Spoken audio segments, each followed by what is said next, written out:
अस्सलाम वालेकुम।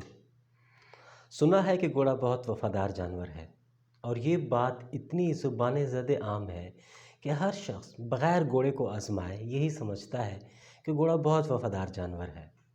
और अच्छी नस्ल के घोड़ों के बारे में मशहूर है कि जब घोड़े के पीठ पे मट्टी पड़ती है, धूल पड़ती है, तो वो उसको चटक डालता है और पैरों तले रोंता जाता है। इसी तरह की एक कहानी है कि एक मालिक एक अच्छी नस्ल के घोड़े को साथ लेके कहीं जा रहा होता है। वो सफ़र कर रहे होते हैं कि अचानक घोड़ा किसी चट्टान में, किसी खाई में गिर जाता है। अब घोड़ा वज़नी है और मालिक अकेला है, करीब-ओ-जवार में कोई शख़् नहीं है जो उस मालिक की मदद कर सके। तो मालिक परेशान होता है कि मैं इस घोड़े को इस चट्टान से कैसे निकाल पाऊँगा? अचानक उसको याद आ जाता है कि मेरे घोड़े की एक बहुत अच्छी आदत है कि जब भी इसकी पीठ पे धूल पड़ी है, मट्टी पड़ी है, तो हमेशा इस मट्टी को, उस धूल को उसने चटका है और अपने पैरों तले रौंद डाला है।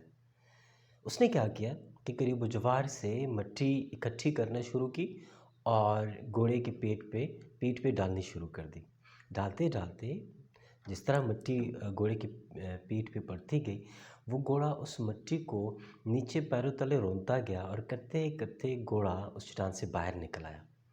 अब इस घोड़े का चट्टान से बाहर निकल आने में इस घोड़े की एक बहुत ज़बरदस्त आदत पोशीदा है।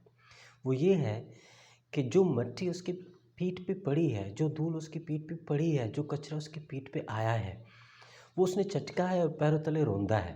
अगर वो घोड़ा उस मिट्टी को पैरों तले न रौंदता, तो वो खुद उस मिट्टी में, उस कचरे में दब जाता।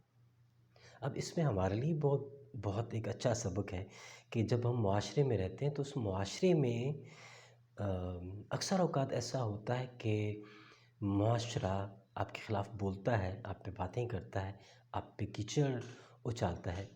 तो क्या घोड़े की जो आदत है, क्या उसको हम नहीं अपना सकते कि जो मिट्टी है, ये जो कीचड़ है, ये जो बातें हैं, इनको हम पैरों तले रौंद दें और इस तरह पैरों तले रौंद दें कि यही बातें, यही कीचड़, यही सरगोशियाँ हमारी ताकत बने, हमारे पर बने, हमारा सहारा बने और इन्हीं को इस्तेमाल करते हुए हम हवाओं में उड़ना शुरू कर दें। हम एक ख़ास मुकाम तक पहुँचे, हम अपना एक गोल अचीव कर सकें। Thank you.